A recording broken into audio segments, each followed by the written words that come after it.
Bonjour à tout le monde, bon dimanche. Nous sommes là dans les lectures du 4e dimanche du temps ordinaire.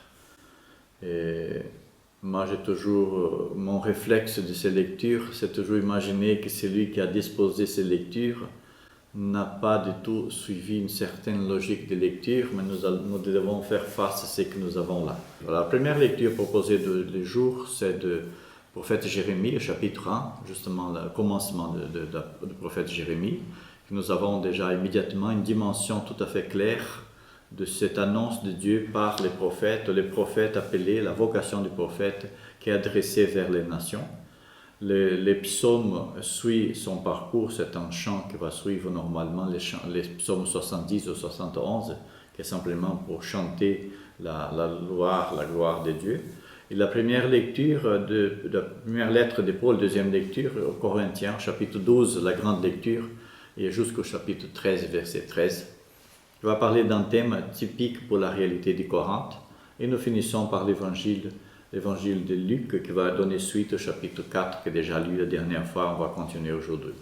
Alors, je vais rester surtout sur les points plus importants à mon avis, c'est les visions prophétiques, et surtout cette vision prophétique dans une dimension universelle, on passe par Israël, on passe par les prophètes d'Israël, il va vers les nations, et je crois que ça a un peu le message aussi apporté par l'évangile de Luc dans la lecture d'aujourd'hui proposée.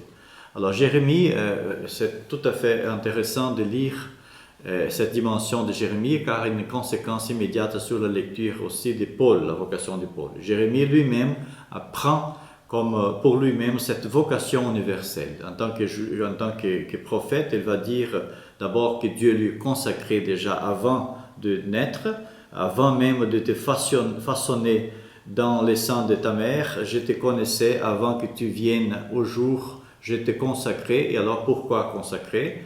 J'ai fait de toi un prophète pour les nations. C'est très intéressant parce que si on regarde les chapitres 49 d'Ésaïe, on va avoir absolument la même idée. Le chapitre 49 va parler de la même chose. C'est Dieu qui va, dès le ventre de ma mère, il a répété mon nom. Et en ramenant les préservés d'Israël, j'étais destiné à être la lumière des nations, afin que mon salut soit présent jusqu'à l'extrémité de la terre. Alors encore une fois, Jérémie va répéter la même vocation de Dieu pour être lumière des nations. Je voudrais garder quand même cette idée que Jérémie nous présente de manière claire quand Paul va parler de sa vocation à lui-même.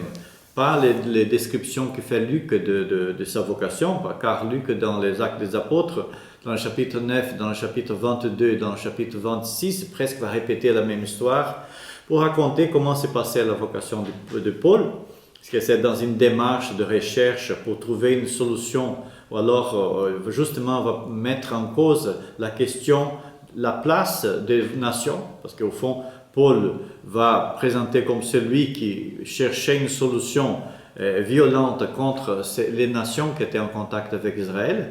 Et après, il va travailler toute sa vie pour justement résoudre, donner une réponse juive à cette situation, le moment que le Messie va venir, quelle doit être la place de nation. Alors, Paul, quand il va parler de sa vocation à lui, pas celle de Luc, alors, mais Paul lui-même, il va parler, mais lorsque celui qui m'a mis à part depuis les seins de ma mère, il m'a appelé par sa grâce à juger bon, de révéler à moi son Fils, regarde la conclusion, afin que je l'annonce parmi les païens. Maintenant, en voyant que Paul va travailler la question dans sa vocation, il va reprendre le même thème, et lui, en tant qu'Israël, en tant que peuple qui attendait le Messie, va proclamer que le Messie est venu, et par ce Messie, il a reçu la vocation depuis le sein de sa mère pour être encore une fois prophète des nations. Vous voyez, tout ça, c'est dans une chaîne d'une théologie unique qui suit son parcours dans toute l'histoire d'Israël. Il va introduire, c'est elle qui va donner base à la mission de ceux qui suivent Jésus dans une perspective des nations. Les psaumes, on va chanter, quand on va sans fin, je proclamerai ta justice et ton salut. Il continue en toi, Seigneur, j'ai mon refuge. Ici, nous avons que les psalmistes, c'est lui qui chante, il sent bien habiter dans la réalité de Dieu. Mais vers la fin, il va conclure, ma bouche annonce tous les jours tes actes de justice et de salut. Il continue, mon Dieu, tu m'as instruit dès ma jeunesse. Jusqu'à présent, j'ai proclamé tes merveilles. Aussi, cette parole qui instruit et qui maintient et qui garde toujours cette fidélité et qui, d'autre côté, c'est la parole elle-même qui va nourrir les croyants. La lecture de Paul, c'est la lecture du chapitre 1, comme je disais, la longue lecture, vous pouvez faire la mienne, commence au chapitre 12 à partir du verset 31 et va jusqu'au chapitre 13, verset 13. Et Paul, maintenant, nous sommes à Corinthe, dans une réalité tout à fait païenne. Paul ne s'adresse pas du tout, n'a pas de question aux juifs, c'est simplement un juif, le judaïsme, la lumière qui est contemplée par les juifs, qui maintenant va vers les nations. Et lui, il va parler d'un langage tout à fait terre-terre. Il va répéter de manière sans arrêt tout le long, au long de cette lecture, en disant qu'il faut d'un côté l'amour, c'est la chose plus importante, ou alors la charité, c'est la chose plus importante. Au fond, il est en train de commencer à bâtir une nouvelle réalité, une nouvelle éthique, une nouvelle morale, basée bien sûr à partir de l'amour de Dieu, son imitatio Dei, mais surtout on perçoit derrière cela qu'il y a tout à faire. Il va même dire toute une suite qu'après, quand j'étais petit enfant, je parlais comme un enfant, je pensais comme un enfant, je raisonnais comme un enfant. Ça veut dire tout un parcours qu'il est en train justement de reconnaître dans sa communauté. Et maintenant, car le Messie est déjà venu, l'obligation ou la vocation d'Israël, c'est aller directement vers les nations. Regardons l'Évangile.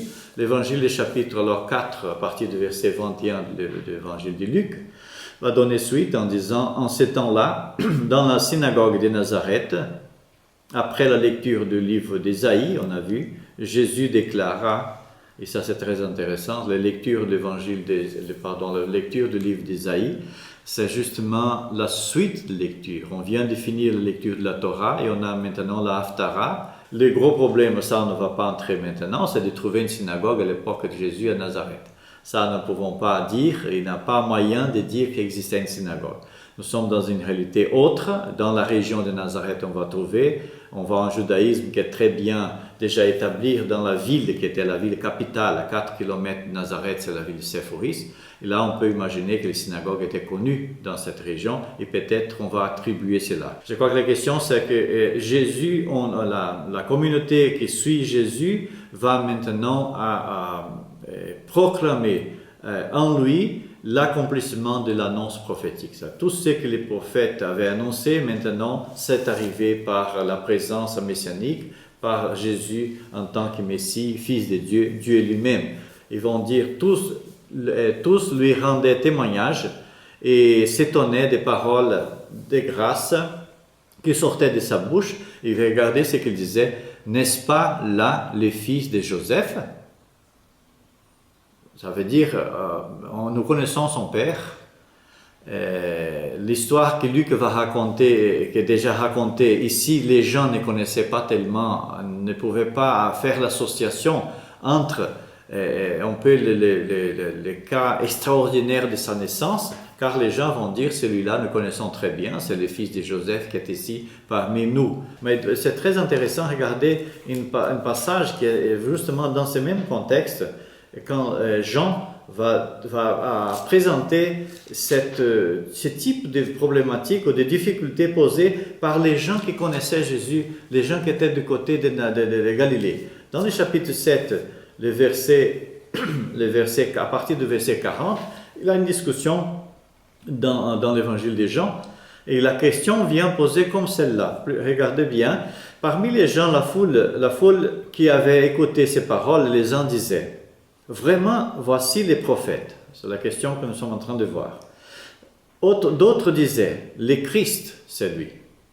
Mais d'autres encore disaient, le Christ pourrait-il venir de la Galilée? Car, continue le texte, l'Écriture ne dit-elle pas qu'il sera de la lignée de David et qu'il viendra de Bethléem, la petite cité dont David était originaire, le texte va nous montrer que pour la Galilée, pour les gens de Galilée, pour les gens qui connaissaient Jésus, étaient d'accord que vraiment il était quelqu'un de chez eux, mais ils savaient aussi que celui-là était né en Galilée. Et maintenant, dans l'évangile de Luc, la question est de la même façon. N'est-ce pas là le fils de Joseph? Comment se fait-il qu'il est quelqu'un de plus important qui serait le Messie?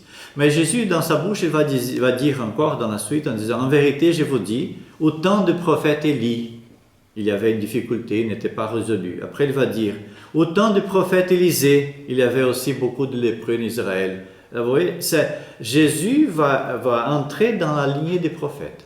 Regardez la fin du texte, comme on finit par cela. Mais lui, passant au milieu d'eux, allait son chemin. Qu'est-ce que nous allons là? Nous voyons un fantôme qui passe.